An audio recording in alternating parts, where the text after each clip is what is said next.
Many of us, we interpret the word akhlaq to mean how we treat people. But that's not true. That's a false meaning of akhlaq. This idea of translating akhlaq as manners, how you treat people, how you smile at people, and just your external dealings, this is a false, broken, inaccurate translation. Akhlaq has two categories. Your akhlaq with people and your akhlaq with Allah. Your inward appearance with people. What qualities do other people see in you? Do they see you to be patient? Do they see you to be sincere? Do they see you to be trustworthy? Do they see you to be kind? Everything that's not to do with your physical appearance, the appearance of your soul to people, and then the appearance of your soul to Allah subhanahu wa ta'ala. How does Allah perceive you to be? Are you sincere with your friend, but then you are not genuine with Allah? Are you trustworthy with your friend, but not trustworthy with your salawat? Are you, etc., etc.? So there's two, you can say there's two lenses or two CCTV cameras that's going to be put on your akhlaq. One is with people and one is with Allah subhanahu wa ta'ala. Imam al-Shafi'i famously said, فَصِيحًا إِذَا مَا كَانَ فِي ذِكْرِ رَبِّهِ وَفِي مَا سِوَاهُ فِي الْوَرَى كَانَ أَعْجَمًا. When I am interacting with my Lord, I am the most eloquent man. So much so that when I talk to other people, it's like I don't even know any Arabic. The way I deal with Allah is at a much higher level of akhlaq than the way I deal with other people. For most of us, it's the opposite. Before we go to meet somebody, the level of beautification and the level of oud and itr and checking and making sure there's no blemishes and foundation, make sure there's not a single crack on the face, nothing, everything's be perfect, spick and span, smooth, the oiling of the hair and all of this cosmetic treatment just to see somebody. If somebody exits the house without doing all the cosmetic stuff, la ilaha illallah, what a tragedy, what a disaster, right? But then how do we present ourselves to Allah? We have no care of how that's looking. When you think about akhlaq, it's very important to think not just about your akhlaq towards people, but your akhlaq towards Allah. And so really the first practical step is a self-evaluation, al-muhasaba. This is the first practical step. Write it down if you're writing it down. The Prophet ﷺ said, حَاسِبُوا أَنفُسَكُمْ قَبْلَ أَن تُحَاسَبُوا. Evaluate yourself before Allah evaluates you. You don't want Allah to hold you to account and be surprised. وَبَدَا لَهُم مِّنَ اللَّهِ مَا لَمْ يَكُونُوا يَحْتَسِبُونَ وَبَدَا لَهُمْ سَيِّئَاتُ مَا كَسَبُوا وَحَاقَ بِهِم مَّا كَانُوا بِهِ يَسْتَهْزِئُونَ. There are some people who will be surprised about what they find out from Allah on the Day of Judgment. You don't want to be surprised. It's better you know it beforehand. Most scary hadith, Prophet ﷺ, is the hadith of the bankrupt person. The Prophet says to companions, أَتَدْرُونَ مَنِ الْمُفْلِسِ. Do you know who is a bankrupt person? They said, مَنْ لَا دِرْهَمَ لَهُ وَلَا دِينَارٍ. The person with no gold and silver. He says, no. It's a person who did many good deeds in this earth, but then on the Day of Judgment, their good deeds become nothing because they cursed that person and backbited this person, treated that person horribly, were impatient with this, lost their temper, so Allah reduced their deeds until there was nothing. You don't want, and I don't want to be in that situation. So what does that require? Number one, it requires to sit down, have an honest conversation with yourself about who am I and what are my good and bad qualities. If you sit down, you evaluate yourself. I have an anger problem. I have an anger problem. Go and find out all the ahadith and ayat related to anger and its harms and its punishment and its consequences. If you, for example, evaluate yourself, for example, me, I'm a very lazy person. Go and read all the ahadith related to laziness and its consequences. You need to know what will be held against you on the Day of Judgment if you continue this way. This is an impetus for change. There are some levels, some qualities that are, you have a fitrah. It's in your innate disposition to be more in this way. And then you build on these qualities based on environment, based on your teachers, based on your parents, based on your mentors, based on your experience in life. You either become more this or you become less of this based on your environment. But there is a base, a default level of qualities that a person is born with in the world. Now, many people try to change themselves. I'm lacking patience, I want to become patient. I'm very good with people, I'm always smiley and charismatic, extroverted. Okay, I want to change this, I want to become more introverted. Ibn al-Qayyim gives a beautiful analogy.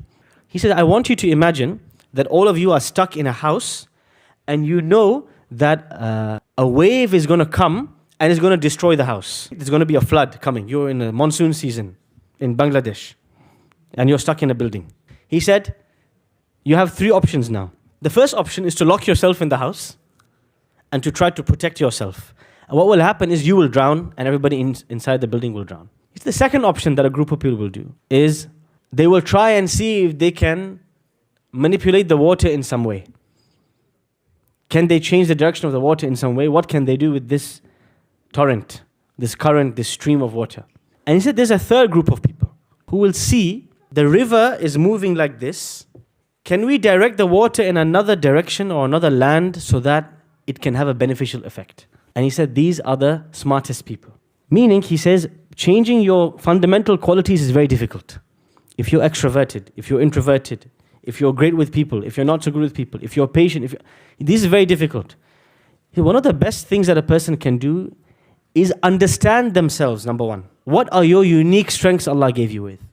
And number two, rather than sweating so much on changing who you are, try to focus and see how can I worship Allah through these qualities. Rather than forcing yourself to change your fundamental personality, he said, look for a way to worship Allah where you use your strengths. So Khalid ibn al-Walid radiallahu anhu, if we look at two polar opposite personalities, Abu Bakr and Umar. In most of the major decisions in the life of the Prophet ﷺ, Abu Bakr and Umar, they go in two completely different directions. Completely different directions. After the Battle of Badr, the prisoners of war. What does Abu Bakr say? Free them. What does Umar say? Okay? Two different directions. In the treaty, the peace treaty of Hudaybiyah, what does Abu Bakr say? He says, compromise. Right? The Meccans are asking for these big demands. It's okay, give it to them. It's okay. Give it to them. There's a bigger play. What does Umar ibn Khattab say? He's furious. Well, how could you compromise on these things? This is a complete failure. Two completely different personality types. They're both righteous men, but they're both suited to two different types of leadership. Two different temperaments, two different personalities, two different qualities. Famously, one of these two men goes through a big personality change in his life. So we're going to come to this. How do you change your qualities? If you're lacking in patience, if you're low on mercy, how do you change these qualities? One of these two men went through a big personality change in their life. Who was it? It was Umar. What happened to Umar? When he was a Khalifa, what happened to his personality by then? He became soft. He became gentle. He used to be a lot more hot-headed, a lot more ready to finish this person, get rid of this person, throw them out.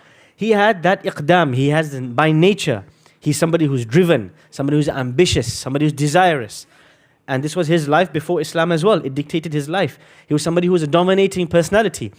When he became the Khalifa, he changed. Now here's the question. How did he change?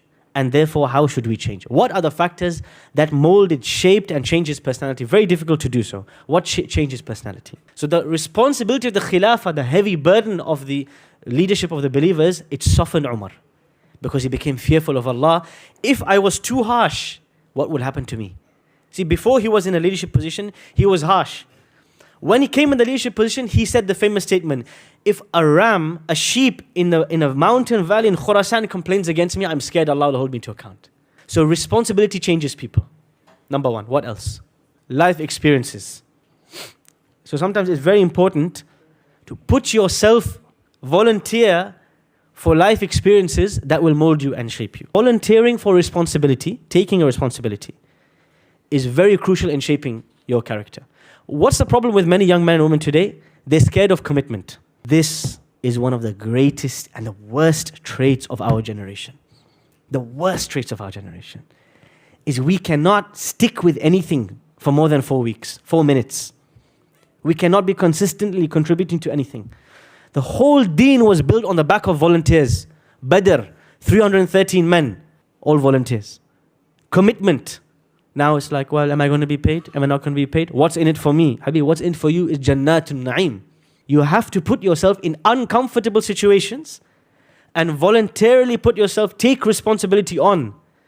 And this will put you in a situation, one of the most crucial things about British culture is the love of routine.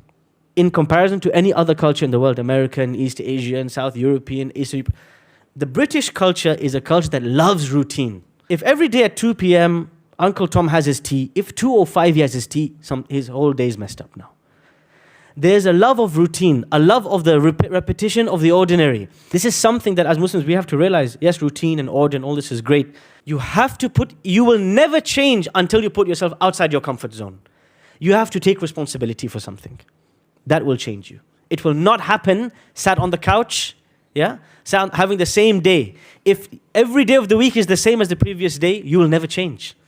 If you do what you always did, you will get what you always got. Last but not least, who you marry will be a huge shaping force for you. The nature and the personality and the vision and the mission of who you marry will be a huge shape, because this person, you are doing companionship of them so many hours of a day. Your children will shape you. How? Your children will expose to you who you really are. One of the most scary things about being a parent is when you see your children do the bad things that you do. When you see your children expressing their temper, or when you see your child doing something wrong, or speaking to someone in a wrong way, and you know you are the one who does this and that's why they're copying. When you see the mirror in front of you, it's scary. And this is why one of the great things that will accelerate your personal development, the development of your character, is becoming a parent and taking on responsibility. Nowadays, somebody gets married. No, it's the most taboo topic in the world, right? They say, oh, don't be an auntie. Why? Oh, the aunties always ask, when are you going to have children? Today, somebody gets married. After 3 years, you ask them, children? Oh, I'm just getting acquainted with each other.